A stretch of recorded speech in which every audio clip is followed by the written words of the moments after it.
लेकिन अगर आप हमें लात मार के अपने दरबार से हटाना चाहोगे तो हम रोके दरबार छोड़ेंगे। नहीं, आपको कैसा लग रहा है? आप हमें ऐसा लग रहा है कि आप छोड़ेंगे नहीं, फिर वही बातें कर सर छोड़ेंगे नहीं आप, हमें ये पता है। हम इसलिए थोड़ी ना बैठे हुए हैं। पार्टी ने आप पहले जो बात कही है उसी पे टिके रहिए ना।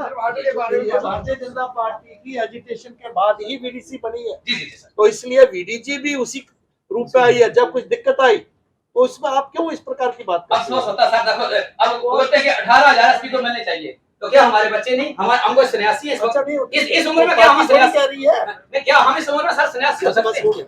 25-26 साल हमने इसमें लगा दिए सर, प्लीज हमारी रहनुमाई कीजिए। लास्ट में मैं ज्यादा नहीं कहूंगा, तो हम आप पर पूरा भरोसा रखते हैं, प्लीज हमारी मदद कीजिए इस आफत की घड़ी में। शुक्रिया। वीडीजी मेंबर्स एक बार फिर अपना मसला लेकर आज भारतीय जनता पार्टी के कार्यालय में पहुंचे हैं, जहां पर उनकी बातचीत हुई है भारतीय जनता पार्टी की तरफ से निर्मल सिंह जी के साथ, और उस बातचीत में क्या सामने आया है वो जानने के लिए देखते रहिए ये रिपोर्ट। ये रियासत में जबरदस्त मिलिटेंसी हुई थी, तो अभी मैं फोटो देख रहा हूँ, अटल बिहारी वाजपेयी जी और उनकी सरबराही में लाल कृष्ण आडवाणी जी, उन्होंने डोडा बचाओ आंदोलन के जरिए, क्योंकि बड़े आदमी को बड़ा हाई एल्टीट्यूड होता है, तो उन्होंने एक फैसला लिया था कि रियासत को बचाना है तो वहां के लोगों को ही सोर्स बना के और उनसे आइडेंटिफाई करा के, और वहां पर, क्योंकि हमारी नफरी वहां काम नहीं, ये नहीं कह सकते कि हमारी नफरी आदमी काम किया वो थी, लेकिन उनको हाइड आउट का पता नहीं था। हम लोग ही वहां जानते थे कि किस रास्ते से कहां जाना है, और अपने आडवाणी जी ने एक वो लेके और ये एक पॉलिसी बनाई, एकदम डोडा में जो है 500 बीडीजी का बनाया उन्होंने, एक पार्टी बनाई, और उससे क्या हुआ, अग्रवाल कंट्रोल में, तो क्या हुआ, एक अच्छी पॉलिसी जैसी सोच थी। तो मैं कहूंगा कि भारतीय जनता पार्टी ही इस उसकी, हमारी पार्टी जो हमारी एसोसिएशन थी इसकी जिम्मेवार, ये इसके जननी जिसको बोलते हैं माँ जी थे, वो भारतीय जनता पार्टी थी। और इतने टाइम तक सबको पता है कि जो खर्चा हमें मिलता रहा था, ये तो तनख्वाह तो किसी, अब एसपी तो बेचारे बोलते हैं कि तनख्वाह तो नहीं है, ऑनरी बेस था, खर्चा मिलता था, सबको बराबर मिलता था, ऊपर से पैसा आता था, तो क्या किस लिए आता था, बीवी बचाओ गौ बचाने के लिए आता था ना, तो उनके पर्सनल उसके पहले नहीं आता था।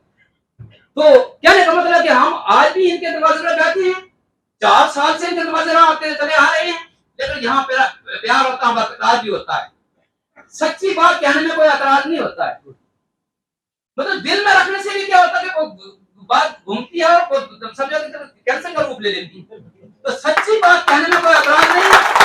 ये जो हाई कोर्ट की तरफ से ये ऑर्डर है, हमने वकीलों से अपने बाप को पता कर दिया, कहने का लगे फाइनली ऑर्डर नहीं, क्योंकि फाइनली ऑर्डर जब लिखते हैं जैसा तो खाली एक प्यारे में ही लिखते हैं, ऊपर हाई कोर्ट का हवाला देते हैं, नीचे नंबर डेट डालते हैं, ऑर्डर आते हैं, फिर बीच में लिखते हैं ऑर्डर, तो वो ऑर्डर पास होता है। ये एक डायरेक्शन है, ये जितनी भी जजमेंट पीछे जब वो हुई है उसकी ये कॉपीज है, बच्चे को कभी वो नहीं करेगी। लेकिन डॉक्टर साहब अगर आज अगर आप हमें लात मार के भगाना चाहते हो तो हम रोते हुए इस दरबार को छोड़ेंगे, लेकिन आपके मुख से अगर पार्टी की तरफ से, लेकिन लात मार के अगर आप भगाएंगे तभी, नहीं तो हम जीतते थे, बढ़ते थे। मैंने एक दफा बड़े जल्द से मैं कहा था कि अगर जम्मू कश्मीर को जीतना है तो क्या है, पूरी एनर्जी जितनी भारत सरकार की है जम्मू कश्मीर पर फोकस कर दो, क्योंकि जम्मू कश्मीर एक भारत की ऐसी है जो एक डिस्प्यूटेड स्टेट आज से कहलाती चली जा रही है। इसलिए मैं सेंटर का इसको मैसेज देता हूं कि अगर स्टेट को जीतना है तो पूरी जितनी एनर्जी भारत सरकार की है जम्मू कश्मीर पर फोकस की जाए, और मेजॉरिटी से 50 से ऊपर हमारे अगर नुमाइंदे यहाँ पर आएंगे तो तभी हम रियासत को बचाने में कामयाब हो पाएंगे। जो पुराने लोग हैं वो जानते हैं वीडीसी इसलिए बनी कि जब डोडा में, कश्मीर में मिलिटेंसी, बहुत बड़ा टेररिज्म आ गया, लोग मरे, काफी लाखों की तादाद में हमारे कश्मीरी पंडित, हिंदू और जो नेशनलिस्ट मुस्लिम्स थे उनको कश्मीर छोड़ना पड़ा। फिर दूसरा टारगेट था पाकिस्तानी टेररिस्ट का कि वो डोडा और जम्मू प्रोविंस के ऊपर वो टारगेट करना चाहते थे। उस वक्त कश्मीर में तो क्योंकि प्लेन है, वैली है, उसमें तो कोई दिक्कत नहीं, लेकिन डोडा जैसे एरिया में, रजौरी पुंछ जैसे एरिया में, बनी बसोली और ऊपर के जो एरिया में, उधमपुर गुलगलागढ़ के जो एरिया में ऐसे एरियाज थे, यहाँ पर जो है जब तक समाज की तरफ से, आम लोगों की तरफ से मदद नहीं होती तो टेररिज्म के साथ हम लड़ना मुश्किल, बहुत मुश्किल था, नहीं के बराबर था।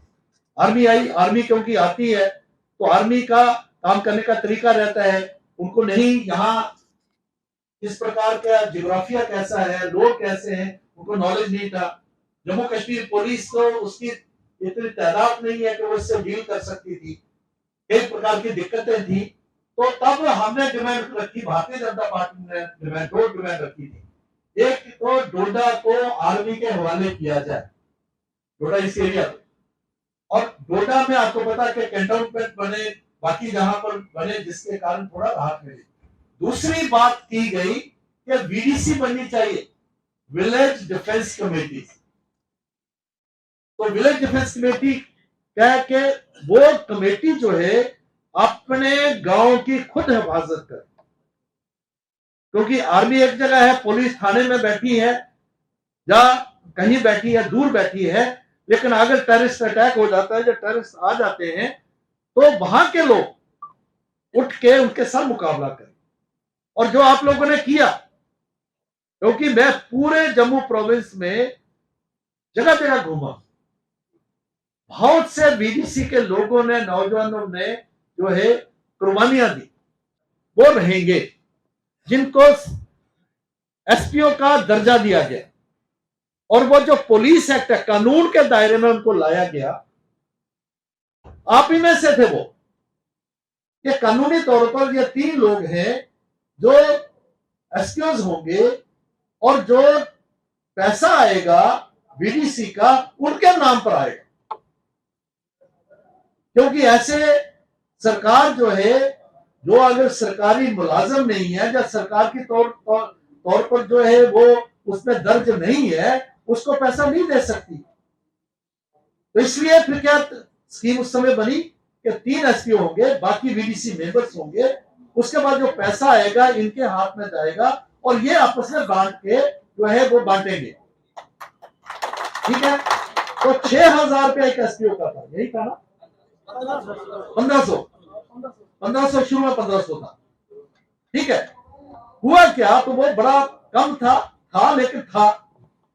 तो क्या हुआ कि जो तब पैसा क्या था, तो नकदी मिलता था, थाने वाला एसएचओ देता था, कोई देता था पैसा देना, और एसपीओ साहब उनको भी लगता था कि हमारा सिर्फ इतना ही है कि क्योंकि हम भी मेंबर है, ये भी मेंबर है, लेकिन मेंबरों में 3 हमारा नाम आगे दे दिया और हमारे पास आएगा, लेकिन हमने बराबरी से बांट रहा है, नहीं तो बढ़ता रहा। लेकिन जब ये आया कि कोई भी सरकारी पैसा है वो सीधे नगद नहीं जाएगा, बैंक में जाएगा, खाते में जाएगा, क्योंकि ये पैसा फिर कम गया, जाने लगा उनके खाते में लगा। तो उनको कई लोगों ने समझाया, जो उनको समझ आ गया, हाँ ये असली पैसा तो मेरा है, ये दूसरे कौन है। अगर 9 की बीडीसी है, 3 तो है मालिक, तो 6 लोग हैं, ये ऐसे ही है। काम जो है 6 और 3 दोनों एक ही जैसा कर रहे थे। अब उन्होंने देना बंद कर दिया। जब देना बंद कर दिया तो एक कानूनी जो है एक नुक्ता पैदा हो गया।